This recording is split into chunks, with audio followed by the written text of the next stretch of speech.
Fala pessoal, bem-vindos aí a mais um episódio aqui da Imobverse.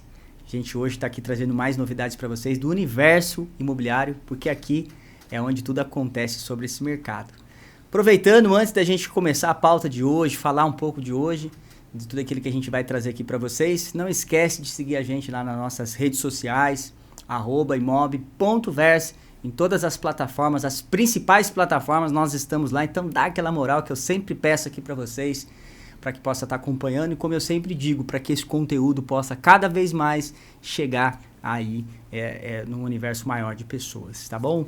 A gente tem várias coisas para falar com vocês, são muitos conteúdos, inclusive, que as pessoas pedem para que a gente fala, e como todo mundo sabe, Imobverse é um universo de assuntos do mercado imobiliário que a gente quer trazer para falar com vocês. E hoje, especificamente, eu quero falar de um assunto muito importante, principalmente para quem quer adquirir o primeiro imóvel. Falando de primeira aquisição, que é a grande massa, digamos assim, das pessoas em nossa sociedade, em nosso país, as pessoas que estão buscando o primeiro imóvel, e a gente sabe que existe agora, já está valendo, já está vigorando, desde agora do mês 7, mês de julho, essa questão nova do programa Minha Casa Minha Vida, que vem para fomentar uma expectativa muito grande sobre isso, para que possa trazer novas características, benefícios, né, um novo fomento em relação a esse fundo muito importante para o mercado imobiliário, que é o programa Minha Casa Minha Vida, que há muito tempo é a linha de crédito, é o funding que traz uma movimentação muito grande para quem quer adquirir o primeiro imóvel. Então, você que está assistindo, que é do mercado imobiliário, que é corretor, que é dono de construtora, dono de incorporadora, seja qual for a sua segmentação e a sua atuação no mercado imobiliário, esse é um assunto que é de interesse relevante, comum a todo mundo que atua no mercado imobiliário. Para isso, como sempre, está aqui comigo Rodrigo Sartori, grande especialista do mercado imobiliário. E assim, ninguém melhor para falar desse tema, desse tópico, Rodrigo, do que você. Rodrigo, assim, obrigado mais uma vez por estar aqui, e de quebra já quero te perguntar, quais são as suas expectativas aí em relação a essa nova conjuntura toda aí do Minha Casa Minha Vida? Fala pessoal, tudo bem? Bom, Magno, obrigado, né, por me receber aqui novamente, e vamos lá. Bom, as expectativas são as melhores, né, com essa mudança aí do novo Minha Casa Minha Vida, né, veio reformulado, a gente consegue abranger agora um número maior de pessoas, né, se a gente for falar um pouco de números, hoje o Brasil tem um déficit habitacional aí de aproximadamente 8 milhões de pessoas, né, e o governo federal diz que no próximo ano aí a ideia é a gente conseguir no âmbito nacional entregar mais ou menos 2 milhões de residências, e estudos indicam que até 2030 a gente aumente aí mais 30 milhões de necessidades de habitação, ou seja, tem um campo gigantesco aí para a gente trabalhar, né? Sim. Mas deixa eu te interromper. Claro. É uma coisa muito engraçada, né? A gente fala de déficit habitacional. Sim. Eu lembro que quando foi lançado o programa Minha Casa Minha Vida, lá em março de 2009, sabe qual que era o déficit habitacional? Não lembro. 8 milhões. Olha só. Então, assim, e quantas unidades foram entregues de 2008 para cá, né? Milhões de unidades. Sim.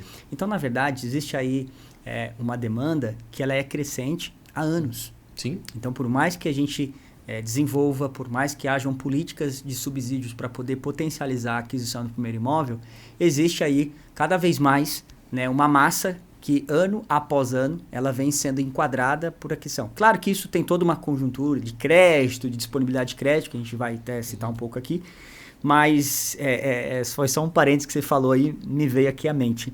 Então, assim, expectativas são grandes, mas assim, deixa eu te perguntar, até para quem está assistindo a gente, quem acompanha aqui a gente no Imobverse, entender o seguinte, vamos lá. A gente sabe que o programa Minha Casa Minha Vida tem 3 faixas hoje. Explica um pouco para quem está assistindo e às vezes quer compreender o que é, porque as pessoas falam, porque pra gente é muito simples, né? A gente que vive esse dia a dia do mercado, faixa 1, faixa 2, faixa 3, mas eu vi muitas entrevistas em vários meios de comunicação E que muitas vezes, foi até engraçado que uma vez eu vi um dos ministros do governo dando uma entrevista numa rede de televisão, né, bem famosa, né, bem assim, top 3 Brasil, e assim, a pessoa que estava entrevistando não sabia absolutamente nada. Ela perguntou exatamente, ministro, explica para nós o que é faixa 1, faixa 2, faixa 3. Então, assim, uma linguagem um pouco mais compreensiva aqui para o nosso canal, para as pessoas que nos seguem, que nos acompanham, para o mercado. Explica um pouquinho o que é o faixa 1, o que é o faixa 2, o que é o faixa 3. Bom, legal. Ô Magno, então, antigamente, o faixa 1 e depois teve o faixa 1,5, né? Você bem lembra, era o imóvel que era realmente 100% voltado à entrega vamos dizer assim, a prefeitura entregava o imóvel para a pessoa. Hoje, com o novo Minha Casa Minha Vida, foi feita uma divisão por renda. Então, o faixa 1 é a pessoa que tem uma renda hoje, no novo Minha Casa Minha Vida, até R$ 2.640. Tá. Então, se a renda familiar, e o que eu falo, presta bem atenção na renda familiar, porque se é um casal, é a renda do marido somada à renda da esposa. Se a renda dos dois juntos, somadas, der abaixo de R$ 2.640, essa pessoa está enquadrada na faixa 1. Tá. Hoje, com o novo Minha Casa Minha Vida. Antigamente, o faixa 1 era diretamente ligado à prefeitura. Tá, então, hoje o faixa 1 nada mais, nada menos é o enquadramento da renda para obtenção de crédito para aquele específico enquadramento de renda. Exatamente. Então, R$ 2.640. 2.640, faixa 1. Faixa 1. Que tem uma condição de taxa de juros diferente, que tem uma condição de subsídio diferente, exatamente, né? Mais acessível, mais barato, com subsídios maiores. Nessa faixa, a família vai conseguir atingir até, no máximo, R$55 mil de subsídio. Isso vai ser o máximo de subsídio. Legal. Né? Então, o que é o subsídio? Né? Para quem não sabe o que é o subsídio, seria... desconto. Acaba sendo um desconto. A forma mais fácil de falar isso, né? Acaba sendo desconto porque ele não vai pagar por isso. Ele não vai pagar por isso. Quem é o governo que vai aportar. Exatamente. Para a empresa. O governo paga essa parte para a empresa. Então, a pessoa não paga. Tá. Né? De R$ 2.640,01 até R$ 4.400 hoje a faixa 2. E tem um upgrade também de taxa de juros. Tem uma taxa de juros. O do faixa 1, que taxa de juros que está sendo praticada hoje? Faixa 1 até... tem uma diferença aí entre região norte e nordeste e região sudeste, né? Sim. E tem uma diferença também se a pessoa é cotista ou se... Mas varia ali entre 4% e 4,5%. 4,5%. Na realidade, assim... 4,75, vamos falar de São Paulo, 4,25 a 4,75. Tá. Né? Na região do Nordeste que tem benefícios a taxa de juros menores. Chega até 4%. 4%. Né? Então, vamos falar da menor taxa de juros, 4%. Ao ano. Ao ano. Importante dizer isso. Né? E isso que eu acho que é o mais importante, né? 4% ao ano. Hoje, eu acho que 4% ao ano dentro do mercado imobiliário, eu não sei, depois eu vou pesquisar isso no mundo, mas acho que está entre a menor taxa de juros do mundo. Só a título de comparação, hoje, no presente momento que a gente está gravando aqui, a gente está falando de uma taxa referencial, a Selic, né, na casa dos 13%. Hoje, se você vai fazer um empréstimo pessoal ao mês, é de 6%, 5%, 6%, 7%, dependendo da linha, do banco, enfim. Você comprar um imóvel a 4% ao ano é algo realmente... existe aí um benefício muito grande, né? Isso é muito vantajoso para quem ganha até 2.640. Aí é 2.641 centavos até 4.000 e... Até R$4.400 a faixa 2 e R$4.400 e um centavo. E aí que vem a outra mudança. Né? Antigamente era até R$7 mil. Até R$8.000 é a faixa 3, que é a faixa mais alta. E essa faixa 3... E aí que eu acho que é a grande mudança, que é uma mudança estratégica, que eu acho que é o grande lance, que a gente tem que prestar muita atenção nisso e que muita gente não está prestando atenção. Sim. Nessa faixa, a gente consegue incluir os imóveis de até 350 mil. Então, o imóvel que antigamente era até 264 mil, e aí eu estou falando de São Paulo, cada região, depois a gente tem o recorte, não dá para falar de todos os recortes, porque cada região vai ter o seu, mas... Vamos falar de região metropolitana, né? Que era até 264 mil, hoje é até 350. Só que 350 é em todo o território nacional. Então vamos pensar aqui estrategicamente. São Paulo, um imóvel em São Paulo que custa 350 mil, ele já é um imóvel legal. Sim. Né? Vamos pensar numa região mais afastada do Brasil. Um imóvel de 350 mil. Eu não sei de onde você está, até é bom, comenta aí embaixo, né? De onde você está assistindo aí. Com 350 mil, qual o tamanho do imóvel que você compra? Né? É um imóvel legal? Esse imóvel hoje ele é do Minha Casa Minha Vida. Que até então não era. Que até então não era. E aí, o que se fala muito é da renda. Então, uma renda familiar de até 8 mil e um imóvel de até 350 mil, hoje entra no Minha Casa Minha Vida. Né? Com uma taxa de juros muito atrativa. E aí... Esse vai ser o faixa 3. Faixa 3. E aí, Magno, o que eu falo a gente tem que pensar na moradia, sim, mas vamos pensar num desenvolvimento do país como um todo. Né? Quantos empregos isso vai gerar? Porque todas as construtoras do Brasil vão conseguir enquadrar projetos nessa modalidade que vão ser vendidos mais rapidamente, claro, se tiver uma inteligência em crédito para que isso faça acontecer. Né? Vão conseguir vender mais rapidamente. Vendendo mais rapidamente, vai gerar emprego. Gerando emprego, gera renda. Gerando renda, movimenta a região. Então, eu acho que o grande lance é a gente entender isso como a movimentação de mercado que essa última faixa vai trazer.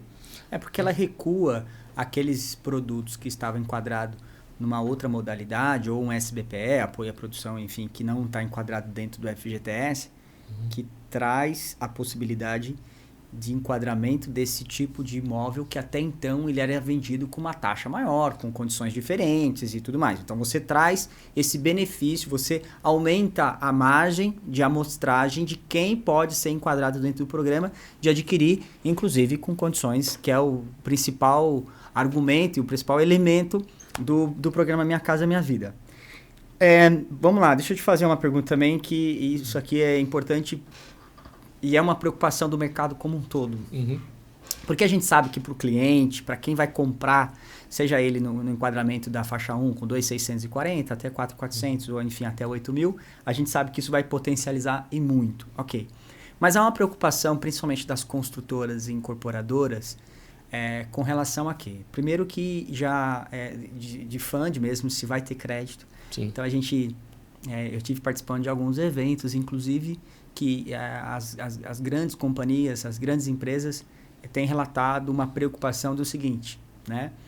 Será que vai chegar lá no mês de setembro, outubro, de todo final de ano e vai acabar o funding para essa categoria? Por quê? Porque aí você, na verdade, você traz uma massa que até então não podia consumir esse tipo de modalidade de financiamento. Sim.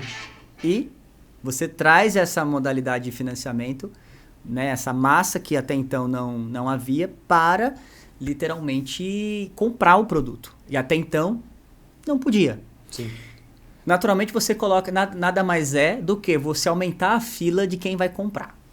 Consequentemente, o crédito disponível para isso pode ser que ele não tenha funding necessário para absorver toda a demanda. Né? Então, a oferta versus demanda pode ser que haja esse descompensamento, né?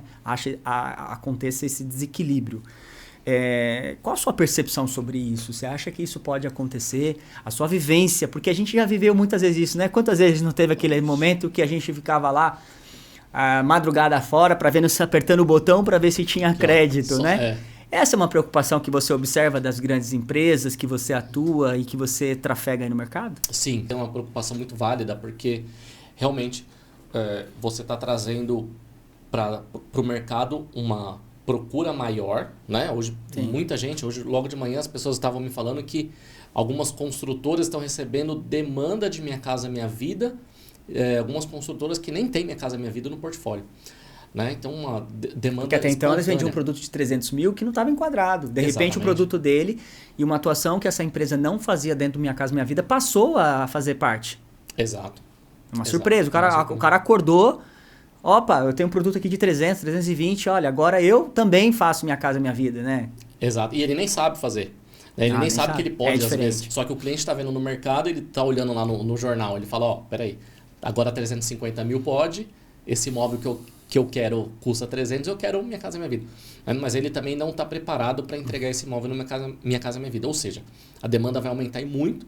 Se a demanda vai aumentar em muito, a tendência é que falte recurso. Né? Que é natural. É natural. É natural que falte recurso. Na realidade, o dinheiro existe, porque o dinheiro ele vem do fundo de garantia. Né? Qual que é a diferença do recurso do Minha Casa Minha Vida, né? Do recurso do FGTS e do recurso do SBPE? O SBPE é o Sistema Brasileiro de Poupança e Empréstimo. Então é um dinheiro que o banco utiliza, que é um dinheiro de todos nós que aplicamos esse dinheiro na poupança, na caderneta de poupança. Sim. Então esse dinheiro é mais escasso. O dinheiro do fundo de garantia... E há uma fuga da poupança para investimento de mercado de capitais por conta da taxa elevada, poupança remunera muito baixo e aí o mercado há um afugentamento, né, do crédito. Por isso que o crédito de SBPE é mais caro. Está mais caro, porque cada vez mais ele está escasso. Então, quem detém esse recurso, os bancos, oferece ele mais caro no mercado porque as pessoas estão tirando o dinheiro desse fund, né? Exatamente. Diferente do recurso do FGTS. O recurso do FGTS, todo mundo que é registrado, todo mundo que trabalha no regime CLT, que contribui com o FGTS, esse dinheiro vai para um fundo. Esse fundo ele é gerido lá pela Caixa, então existe dinheiro suficiente nesse fundo. Mas qual que é o grande problema? É a projeção contábil.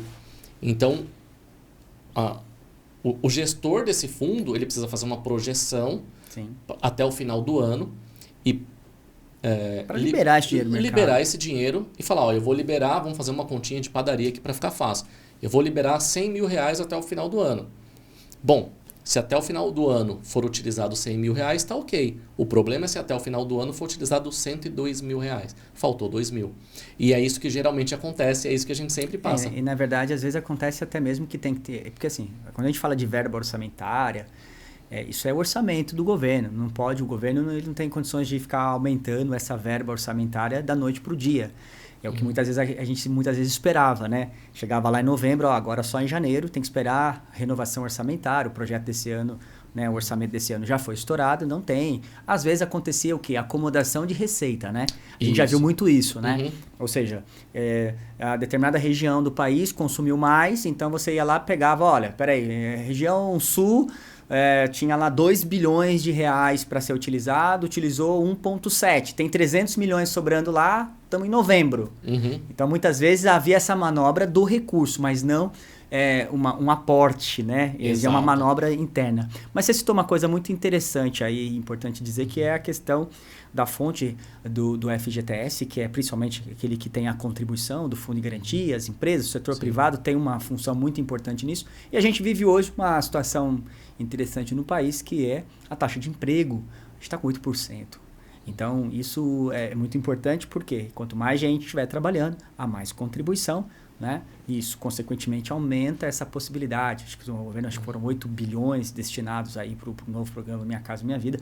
Embora pareça muito dinheiro, essa oferta de dinheiro talvez não seja tão necessária assim para o volume, a demanda, né? Aliás, essa demanda de dinheiro não seja tão suficiente para essa oferta de produtos que estão vindo aí a torto e direito, né? A gente está vendo muitos lançamentos, muitas empresas enquadrando no Minha Casa Minha Vida.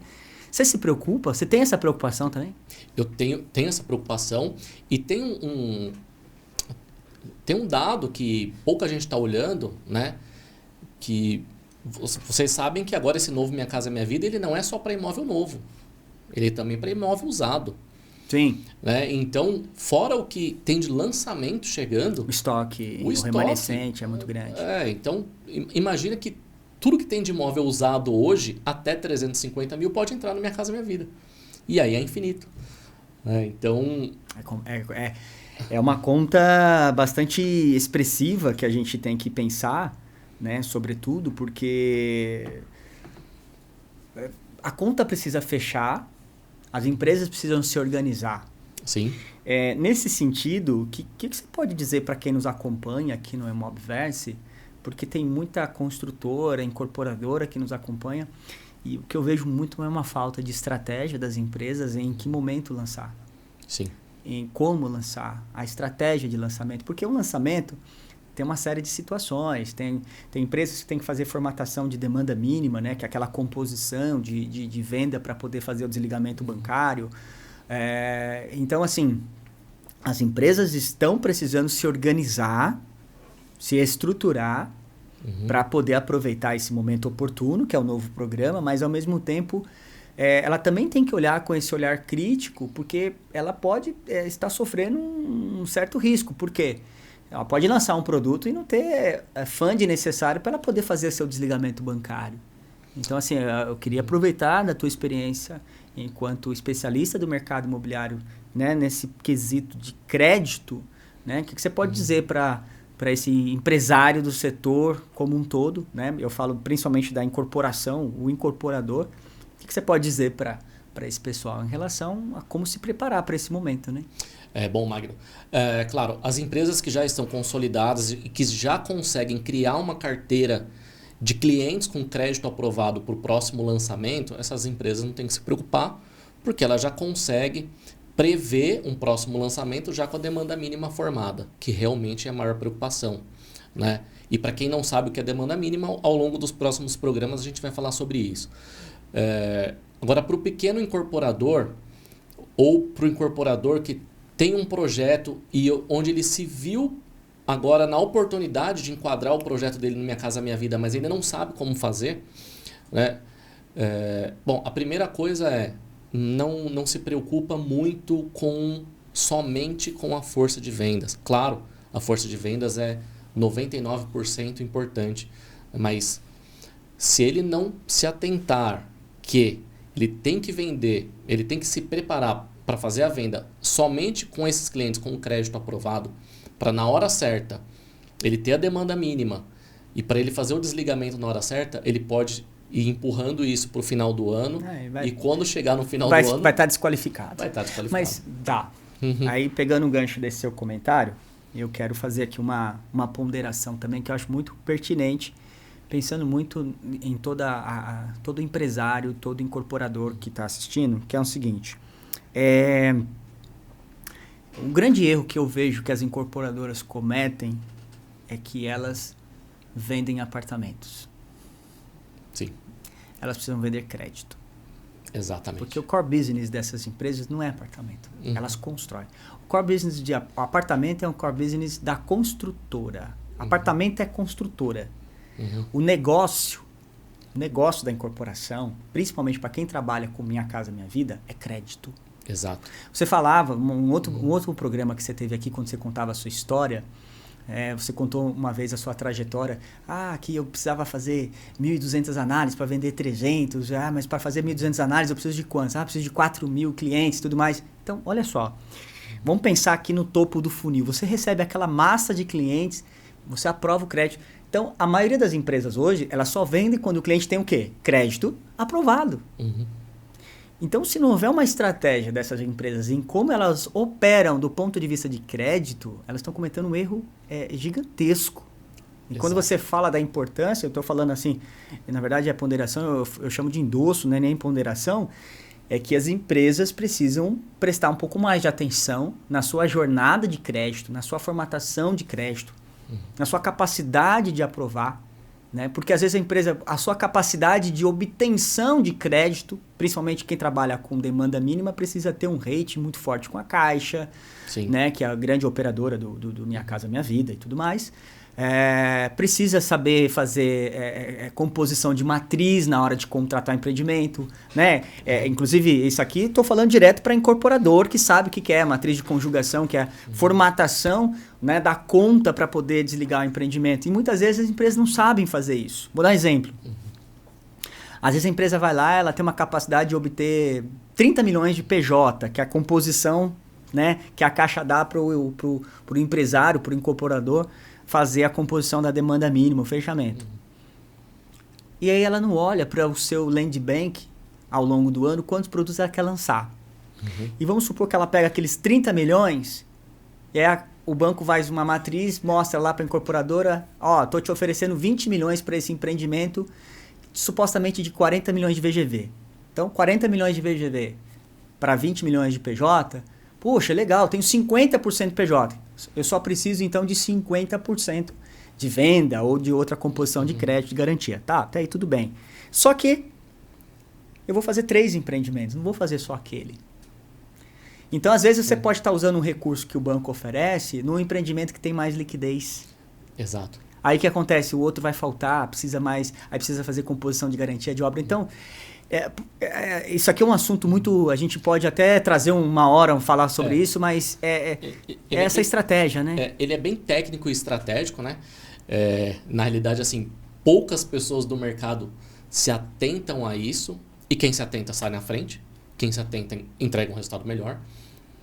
Mas tá aí a estratégia do negócio. E quando eu falo de crédito, eu não falo... Às vezes a gente fala de crédito imobiliário, a pessoa pensa que é analisar o extrato da conta corrente do cliente, né? O crédito imobiliário, ele... Muito mais profundo, né? Muito mais profundo do que isso, né? Ele vai ali da mesa de você estar... Às vezes, na compra do terreno, se você não domina crédito imobiliário, você compra o terreno errado. Né? É porque o crédito... Vamos lá. Começamos a falar aqui hoje sobre crédito imobiliário e assim, o grande erro é sempre pensar na ponta. O crédito para o cliente. Ok, tá aí o crédito para o cliente, tá, mas a estruturação de toda a jornada de crédito dentro de um processo se dá muito antes.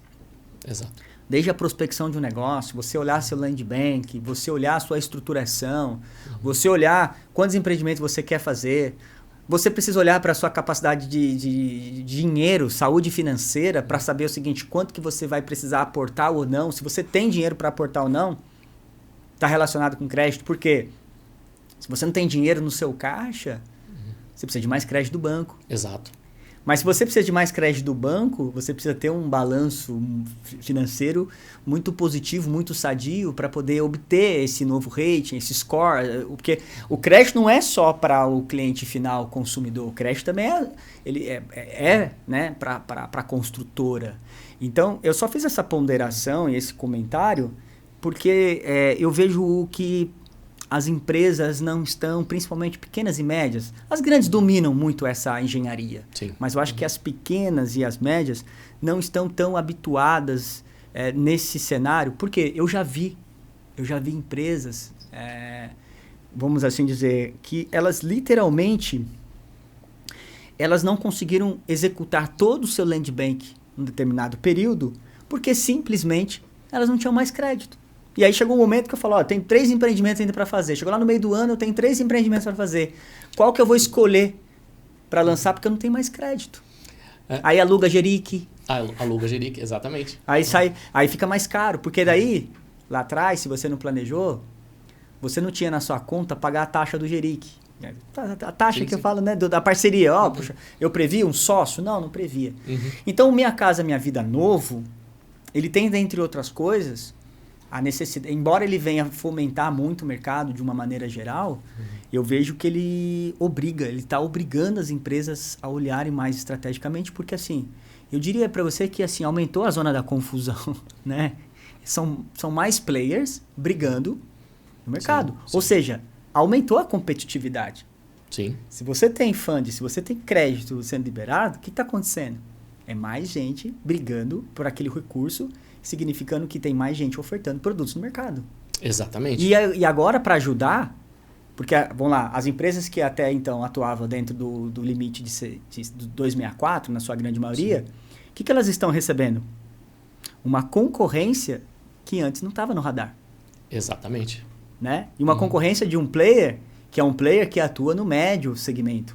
Sim. E aí o que acontece? Esse player do médio segmento, ele tá mais, né? Ele é mais robusto, ele tem um produto melhor, ele tem um produto mais qualificado, ele tem um produto... Então, você tá pegando aquele produto trivial, 2 dormitórios ali, por isso que você até perguntou, qual produto aí você consegue comprar? Mas o que eu vejo, não é só o cliente, mas a incorporadora, o incorporador que tá... vamos pensar, vamos pegar algum cenário para a gente criar de forma mais lúdica para quem está assistindo.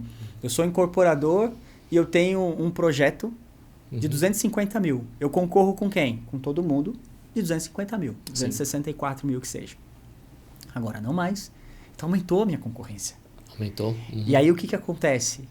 E eu estou normalmente, aquele que está atuando no ticket de 264 a 350, ele está melhor qualificado, estruturado, a nível de governança, a nível de balanço, a nível de back-office. Ou seja, a sua jornada está mais estruturada. O que acontece? Então, você vai estar brigando com gente melhor qualificada. Exatamente. Isso é complicado, né? Isso é... E tem que ter um preparo. Tá, e você enxerga também dessa maneira? Você acha que as empresas, elas de alguma forma, elas vão sofrer essa questão de, principalmente aqueles que não estão preparados? Magno, eu penso o seguinte, que a concorrência aumenta demais, então muitos players estão entrando para o jogo, só que quem sabe jogar vai ter muito mais campo para jogar. Então, quem hoje tem um consultor aí em crédito imobiliário especializado e que vai saber direcionar, né? Um coach ali que vai falar, vem por aqui, né? Ou quem já sabe fazer isso, tá tranquilo. Quem está chegando agora vai poder surfar essa onda, se souber surfar essa onda. Se não souber surfar essa onda, também vai apanhar. Porque vai ter oportunidade de aproveitar essa taxa de juros mais baixa, não vai conseguir aproveitar, e esse cliente... Então vamos fazer uma continha rápida. Se você incorporador, tem o seu projeto ali de 340 mil, ou seja, seu projeto cabe no Minha Casa Minha Vida. Você não consegue enquadrar ele no Minha Casa Minha Vida. Você não vai conseguir vender ele no Minha Casa Minha Vida. Você vai vender pelo banco privado. Né? Fora, você vai vender via SBPE. Numa taxa aí de 2 dígitos, 10%, 11%. O seu concorrente vai estar vendendo numa taxa de 8%, né? 8,5%. Você pode ter a melhor equipe de vendas, você pode ter os melhores leads, você pode ter vaga, piscina, pode ter o que for. A conta vai fechar para quem está enquadrado. A conta vai fechar para quem está enquadrado. E a empresa que não estiver preparada vai perder, porque, que nem eu repito, embora o produto de 350 mil é um produto melhor e tudo mais, mas é um produto que ele se enquadra também para quem está adquirindo o primeiro imóvel, melhor qualificado, obviamente, né, e tudo mais, a gente sabe que também o preço. E aí, para finalizar, uma coisa que chama muito a minha atenção e também, de certa forma, uma preocupação, é com relação ao seguinte, a uma inflação do segmento. Por quê? A mudança que a gente está tendo agora, principalmente do enquadramento de renda e o enquadramento de valor teto, me faz muito lembrar o lançamento, Rodrigo, do mercado do Minha Casa Minha Vida, em 2009. Por quê? Porque o que vai acontecer? Naturalmente, você vai aumentar a oferta. Sim. Você vai aumentar a oferta de produtos sendo oferecidos no mercado. Só que quando você aumenta a oferta e você não aumenta a demanda, então, na verdade, você achata preço. Porque se você aumentar a oferta e não tiver ninguém para comprar, então, é uma tendência natural de economia. O que acontece? Você tem, então, a diminuição de preço para que a demanda compre. Só que o que está acontecendo são as duas coisas. Você tem hoje, né, olha só, aumentando o teto, aumentando uma faixa de renda. Tá? Então e aumentando o enquadramento, então você está possibilitando. Então, são mais produtos sendo ofertados, mas também desse lado aqui, os clientes estão recebendo melhores condições para enquadrar essa compra. Ou seja, se tem oferta e tem demanda, naturalmente, o que o mercado também pode ser que vai sofrer é uma inflação em relação ao preço dos produtos. Sim. E o que me preocupa é que a renda não acompanha. O enquadramento, sim, mas a renda não. Então, aquele imóvel que hoje está custando 330, pode ser que ele vai chegar a 340, 350 no teto, né? Para justamente aproveitar isso, porque eu vou subir, porque se tem gente comprando, eu vou subir no preço. Isso é uma preocupação que eu acho que é pertinente também para o mercado, né? Eu vou te dar 2 exemplos. Se você pegar a tabela de vendas de 2 meses atrás, você vai ver que a maioria dos empreendimentos estavam no teto, 264. Sim. É um fato que a maioria vai chegar no teto de 350. Esse é um exemplo. Em breve vai chegar. Vai ser agora? Não, mas vai chegar. Vou te dar um outro exemplo. O carro usado. Né? Veja o carro usado. Começou a subir preço. Sim. Começou a ter uma facilidade em crédito para o carro usado, né? Para o carro novo também, né? Desse programa que você está falando do programa lá do IPI? Há um tempo atrás, né? Começou a ter... Sim, a procura. A procura começou a ter maior procura, e o crédito começou a ser um pouco facilitado, né? Pós-pandemia, né? Você está dizendo entendi. Você está dizendo a questão do carro, que é a procura por carro novo diminuiu e, consequentemente, os carros usados aumentou a procura de carro usado e o carro usado começou a ter o preço lá em cima. O preço foi lá em cima, né? Então, sim.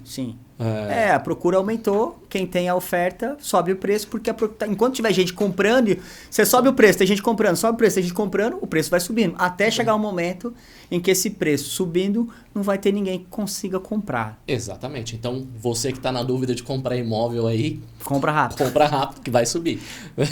E de fato, agora finalizando, a gente está chegando aqui ao fim desse programa de hoje. A outra questão... E eu falo de campo, você citou de campo aí, a gente começou falando de déficit habitacional. Existe uma coisa que há anos a gente fala no país, que é o quanto representa o crédito versus o PIB. Em países mundo afora, o crédito imobiliário chega a representar 40%, 50%, 60% frente ao PIB. Ou seja, o que é ofertado de crédito imobiliário, né, comparado ao PIB. Então, ou seja, tem muito crédito imobiliário disponibilizado. O Brasil está sendo muito baixo. E aí, de fato, tem uma situação também relevante acontecendo na movimentação da economia e no mercado, que é a taxa Selic diminuindo, a tendência é que a disponibilidade de crédito aumente, né, no caso, porque vai diminuir a Selic, diminuir outras taxas, porque a Selic é a taxa referencial.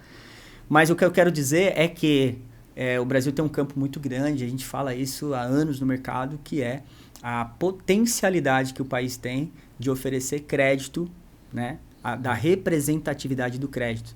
Né? Eu lembro que em 2008, quando, no final da década dos anos 2000, lá no início, quando teve a crise do mercado imobiliário nos Estados Unidos, que teve, né, quebrou e tudo mais. Por quê? Porque você tinha lá de 50% a 70%, né, se eu não me engano, de crédito imobiliário disponibilizado no mercado. O Brasil não chega a 2 dígitos. Então, ou seja, tem um potencial muito grande. Né? Mas esse potencial... A questão aí é a geração do equilíbrio, né? O quanto isso vai equilibrar para que justamente não haja um colapso, né? Ou seja, você sobe o teto, você inflaciona o preço, porque se dependendo dessa inflação de preço, aí não adianta ter enquadramento de renda e de taxa de juros se a renda per capita, e aí isso tem essa questão regional, geográfica do nosso país, né? Mas, exatamente. Então, claro que vai chegar num momento de equilíbrio, né? Sim. Eu acho que sempre vai acontecer isso, né? Esse movimento. Talvez que os preços vão aumentar, não tenho dúvida, é fato. O preço vai aumentar até a hora que a população conseguir pagar. Na hora que a população não conseguir pagar mais... ele achata. Ele achata. Né? Mas quando será isso? Ninguém sabe. Né? Eu acho que aí a dica que a gente pode deixar, sobretudo, acho que a gente pode falar para quem está assistindo a gente, é que se prepare, né? Se organize. Eu acho que é preciso ter um planejamento muito bem estruturado, de macro processo, para entender como que funciona toda essa jornada, que nem a gente falou exaustivamente aqui hoje, né? Como o mercado imobiliário não é para amadores, que a gente sempre fala, precisa ter uma estruturação de crédito muito forte dentro das empresas, né? Exatamente. Mas só última coisa aqui para eu falar. A gente começou a falar de Minha Casa Minha Vida e depois a gente vai voltar aqui, claro, e fazer algo mais técnico e mais um curso aí, principalmente voltado aos corretores. Mas, por curiosidade, você corretor de imóvel, talvez aqui vai ter algum link aí para você acessar o simulador da Caixa. Se não tiver lá no meu perfil vai ter, mas acho que aqui, algum lugar aqui, ó, acho que aqui ou aqui vai ter um link aí para você acessar o simulador da Caixa. Aí você faz um teste. Faz uma simulação com uma família com uma renda de R$ 2.600. Salva essa simulação. Depois você faz uma simulação com uma família com uma renda de R$ 2.900. Depois você escreve aqui quem que consegue um financiamento maior. Então vamos ver se você vai fazer essa lição de casa aí. É um desafio. Desafio. Legal. Você que está assistindo em casa e quiser aprender um pouco sobre isso, o Rodrigo, especialista de crédito imobiliário, vai estar ajudando nesse sentido. Sim. Bom, estamos chegando aqui ao fim desse programa de hoje. É um assunto que dava para a gente ficar aqui falando muito tempo, mas a gente nós teremos outras oportunidades aqui. Então é isso, pessoal. Você que está acompanhando a gente aí, tiver alguma dúvida, pode deixar aqui nos comentários da plataforma que você está assistindo, seja ela qual for. Deixa seu comentário, deixa sua dúvida. A gente sempre vai trazer nos nossos canais aqui, respondendo as dúvidas. E também a sua dúvida pode, inclusive, virar tema aqui para o nosso programa. Então, seja você corretor, incorporador, gestor, diretor, você que está em qualquer que seja da cadeia dessa jornada do mercado imobiliário, que a gente vai sempre estar comentando aqui. Tá bom? Pessoal, continua seguindo a gente aqui. Rodrigão, obrigado mais uma vez. Tá? Eu que agradeço. Obrigado a vocês por estar acompanhando a gente aí. E vamos até a próxima aí. Obrigado, pessoal, vocês estão assistindo. Não esquece de acompanhar a gente e espero vocês aqui no nosso próximo programa.